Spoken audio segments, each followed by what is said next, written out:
No. My name is Sam, and this is Jen. We're from Project River Recovery based in Twizel with the Department of Conservation. So today we're going to talk to you about an update on some of the cryptic species in the Waitaki catchment, which perhaps you wouldn't have seen before. So for those of you who may not know, this is Project River Recovery's project area, which is based in the Mackenzie Basin. This map just shows the outline of that, just so to help you orientate to where we are.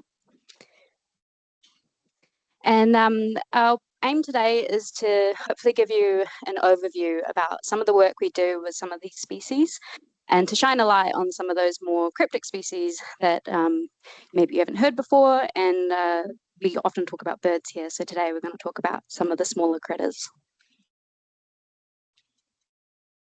This here is just a reminder for those in the room who may not be aware of the New Zealand threat classification system, just to highlight, I guess, when we're talking about threatened species, just how threatened it means. So, for example, nationally critical is that one step away from extinction. Okay, so it's my pleasure to introduce the first cryptic species, the beautiful and large-bodied lake skink. They're part of the green skink complex, and they're classified as nationally vulnerable. Their distribution ranges from the south in the Mackenzie Basin, from the Pukaki River, or below, to the Southern Lakes District and inland Westland. They inhabit lowlands to alpine environments and tussock grasslands and various rocky habitats with associations with damp areas. So I'm just going to talk about a little bit of work we do in the Upper Oho River. There was a population founded there initially incidentally, and then followed up with a herpetologist survey. Following from that survey, we found a population here in this river terrace habitat, and installed a whole bunch of pitfalls along the base there. So as you can see, we've got the terrace, we've got some native shrubs, but it's also surrounded by a whole bunch of weeds. And then for those who may not know, that is a pitfall there where we've got a beautiful lake skink with some refuge, and it's embedded into the rock.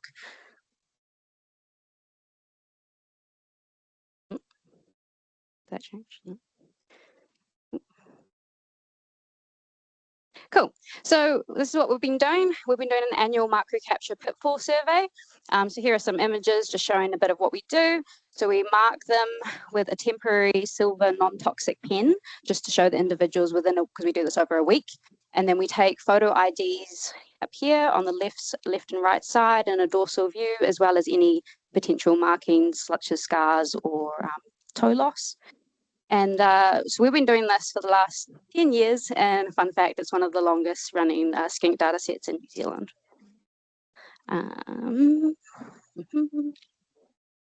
Cool. So just a little overview of the threats. Unsurprising, mammalian predators are on that list. This is just to highlight the additional risk of smaller predators when it comes to our smaller critters. They can inhabit and also move through the smaller interstitial spaces between the rocks where the lizards take refuge, which of course is concerning because these lizards are mostly based in these rocky areas. Although they may venture into the tussock grassland, they don't have that safety in here anymore if weasels and mice are present. And this is actually one of our pitfalls, and this was during the day, so not a great start. Another key threat is habitat degradation and fragmentation. So a lot of these habitats, you may have willows, or here we've got lots of poplars up here on the right, poplars and birch, which are deciduous and obviously have a lot of leaf litter. Now, the issue with the leaf litter is that you get this buildup, which will change the soil, which then allows an environment for other weeds to grow. This is changing those interstitial spaces, which is important refuge. And once you lose that habitat, it's not as simple to rebuild it. Another issue is shading. So on the bottom right here, you probably couldn't see us without our high vis, but that's shading at our site caused by a whole bunch of these willows and poplars that have just completely shaded this pretty good habitat here with native shrubs. And the issue for that is, of course, lizards require sunlight to bask because they're heliothermic. So now, if they're not getting enough sunlight, they either have to venture further, or this habitat is no longer very useful for them. So this is the overview of what we've found over the last 9 years. We had it analysed by a PhD student, Scott Burke, who's done a lot of really good work at this site with us. He found that over the first 8 years, which we also kind of knew, was that we didn't really have a very clear trend. A lot of the issues of this was we had really low recaptures within the year. And then so to kind of test out, can we, make this better, he doubled the effort to a 14-day survey in 2025. And the key result here is that it looks like we had a more robust population estimate, and it looks like we have a pretty small population and potential decline. It also indicated that the annual adult survival rate was quite low. We also have really low recaptures or captures at all of juveniles or neonates, so little baby skinks. This is compared to another site locally, so it's not just necessarily a lake skink thing. It could be particularly at this site, which may also contribute to a potentially declining population. Another thing that Scott tested, which was really cool to finally have done, was having a look at our photo ID. We've been collecting all these photos, and then for the first 3 years, we were matching them up with all the individuals between years. But then we realized this was getting pretty labor intensive, so we kept taking the photos and putting off, thinking maybe, AI will save us. But instead, Scott ended up testing 5 scales on each side of their necks to have a look at their mark stability. As for some skinks, this has been done, but we don't know for every individual about if those markings will stay the same over years. And what he found, which is great, is that they have a really high mark stability. So in between like 95 or higher than 95%. So that was really promising, as it looks like perhaps instead of relying on within year mark recapture, we can look towards between years and see individuals. He actually found one individual that was recaptured at various times across the 8 years, which also informs us about how long the species lives as well. Some key things to consider is that it's not always simple, as we know in conservation, as things that can influence whether we can use this all the time are photo quality. So as you can see here, you can see these yellow squares are the matching spots of where you can see the shaping. But getting these photos in reality can be a bit of a challenge. They have a lot of shine on them, and holding them still, and just you've got different observers between years sometimes. So that's something to consider. It's not always just the holy grail. And then also the time it takes for manual matching, which may not always be the case if you can improve on your photo quality. So this is just highlighting kind of where we're at with this site. So we're still in the monitoring phase, but we do have these limitations. So here we can see a lake skink approaching the trap. This is the same trap that had that mouse approaching, and it doesn't go in. So this is very likely that this happens quite a lot. And so the likelihood of encountering the trap and entering the trap, we don't fully know that. That is something that we are probably going to explore. And the last year, we actually had trail cameras on each pitfall just to explore how trail cameras could supplement our monitoring to develop our monitoring methods. And so this is just an overview of what's next. So for now, we're going to continue some habitat maintenance and further develop those methods, as what we need really is a reliable tool that's capable of detecting the trend, so that in the future, or if not soon, we can implement management and know we're having an effect. Because if you don't have a monitoring method that can show that, what's the point? You're just monitoring, or it's not effective. Yeah, and that was just a slow-mo of a release of a lake skink.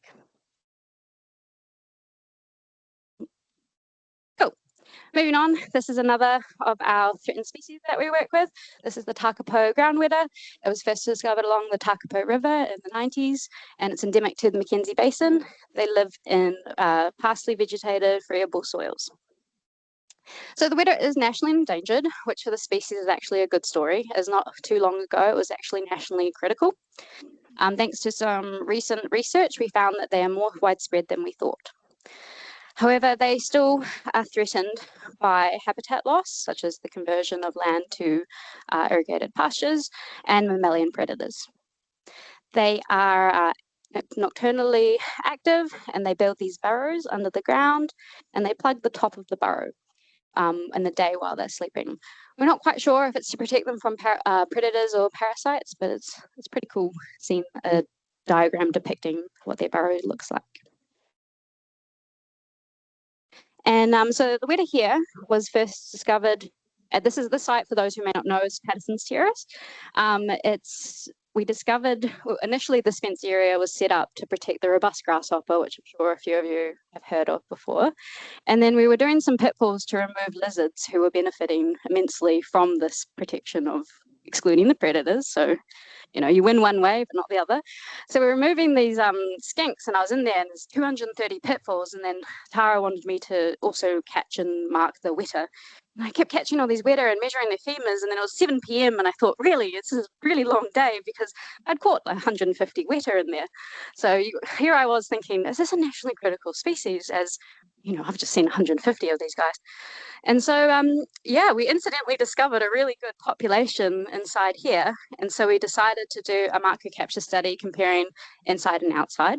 We knew we didn't have before data, but what we did find was we found a 5-fold difference inside the fence than outside, which was pretty captivating. And even though it's not a proven cause, it's a pretty strong correlation.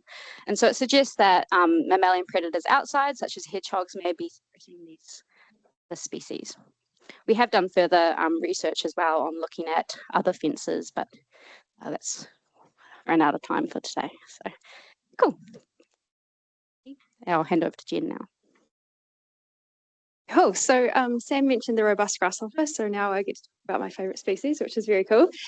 So the robust grasshopper is a nationally endangered braided river grasshopper, another species that's endemic to the Mackenzie Basin. And it's a braided river specialist, so it inhabits these stony, sparsely vegetated braided river gravels. And in this picture here, we've got an adult female grasshopper, which is the larger of the two. She's just under 4 centimetres. And this is an adult male grasshopper. He's much smaller, just under 2 centimetres. So this species is well known for its exceptional camouflage in its habitat. They do come in a range of colours, but always pulling something that's from the environment. So for example, this female here has the black patterning, which mimics very closely the black lichen occurring on the grey wacky rocks there. The exception to this rule is the pink grasshopper, which we discovered during our monitoring the summer just gone. And this pink colour is called erythrism, and it's an overproduction of a red pigmentation. And we were very excited to see her during our monitoring, as was the rest of the world, which was very cool. So it was really cool to see one of our threatened invertebrates making headlines and popping up all over the world.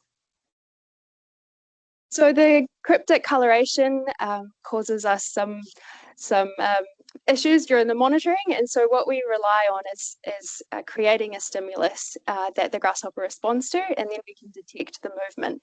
And we call this the grasshopper walk, where essentially we walk along and wave our foot in front of us, and this elicits a jump response. And this is just a video that will demonstrate how that works.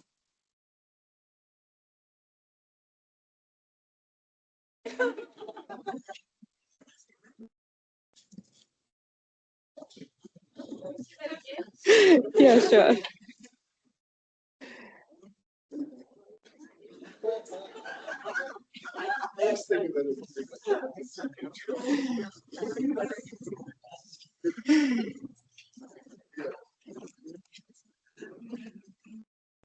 So we've been doing population monitoring of the robust grasshopper at 6 populations since 2017, and we do walk through surveys we focus on counting the large adult females which have high detectability, and we survey each site for 3 days in early summer, so pre-Christmas, and record the number of adult females that we see.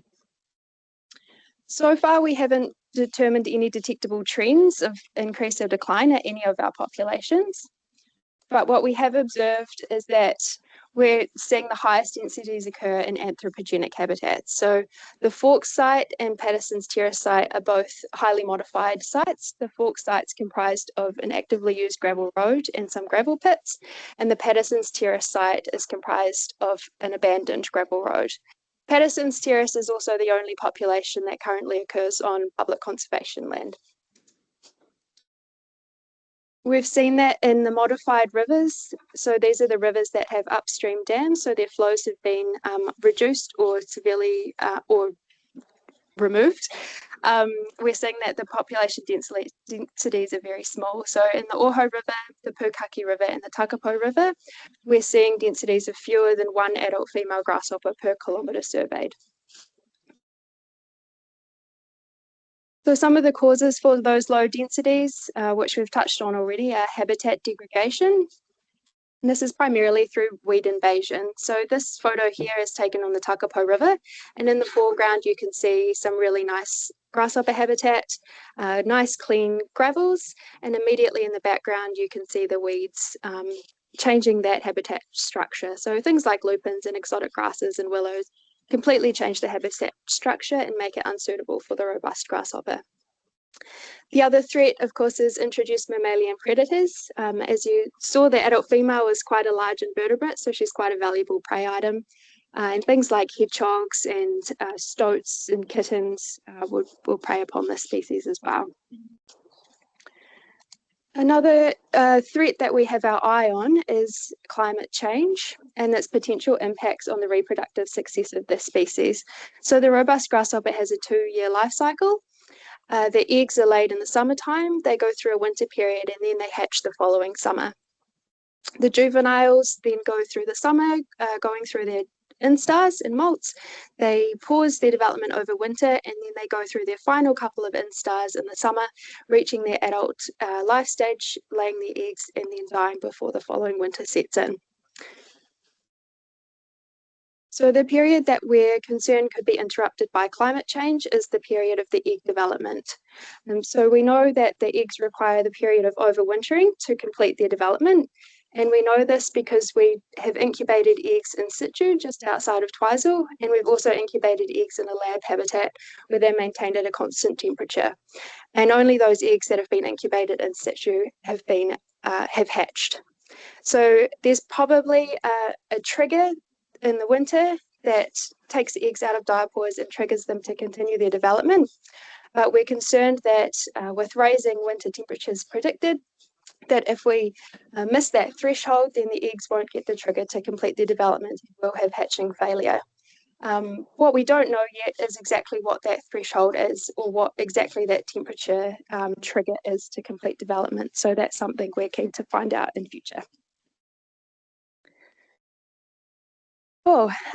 One of our other river invertebrates, which is more associated with not braided rivers strictly, but with river channels, is the snout moth, Orocrambus fugitivalis.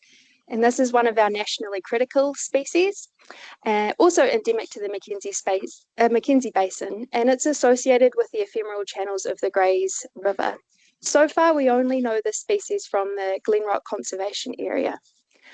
So this here is a photo of the habitat that this moth occurs in. So the adult moths emerge between January and March, and the males are day flying. So you'll usually see them flying in the early afternoon, particularly on still days. Conversely, the females are completely flightless, so they don't have any wings, and rather they crawl around on the ground. But sometimes on those fine still afternoons, you can see them crawling up a grass seed head. So the key threat to this species is its exceptionally limited distribution. Changes to hydrology or any threats to this habitat are a big issue for this species. Sticking with our kind of side channels to our braided rivers, another one of our cool species that we have in the Waitaki is the lowland longjaw galaxius Waitaki River. And you can tell where it gets its name from. It has this very prominent underbite. So this is also one of our nationally critical species. It only occurs through the Waitaki catchment, and it's restricted to small streams and spring-fed tributaries within the catchment. This is a really small, what we call pencil galaxid. It only grows to about 8 centimetres long. And it requires clean and kind of movable substrate for burrowing into the interstitial spaces. So some of the key threats to this species are the invasion of aquatic weeds like monkey musk. And you can see in this picture here that the monkey musk with the yellow flower has completely smothered the spring-fed stream here. Other threats include changes in land use, such as stock access to streams and changes in riparian vegetation. And this can cause sedimentation in the streams, which removes that gravelly substrate that they require and smothers the interstitial spaces. The other threat to this species is introduced fish or larger fish, including trout. And so here you can see quite a significant size difference between our pencil galaxids and the trout. And so one of the main conservation actions that we do in our project is installing and maintaining trout barriers, which is what you can see in this picture here. And so when we put these trout barriers in, we'll use electric fishing to then remove trout from the area upstream of the barrier. We'll also relocate any koaro that we may find to below the barrier as well. And then this creates a predator-free area for the galaxids to survive. So the reason that these guys are celebrating on top of this trout barrier so happily is because earlier this year we had some very exciting news in that we put 2 new populations of lowland longjaw galaxids on the map, and one of them is behind this barrier, which was because of the first translocation ever of this species. And Dean is going to talk about that next year, so if you're keen to hear more, tune in next year. Oh, that brings us to the end of our talk. Thanks so much.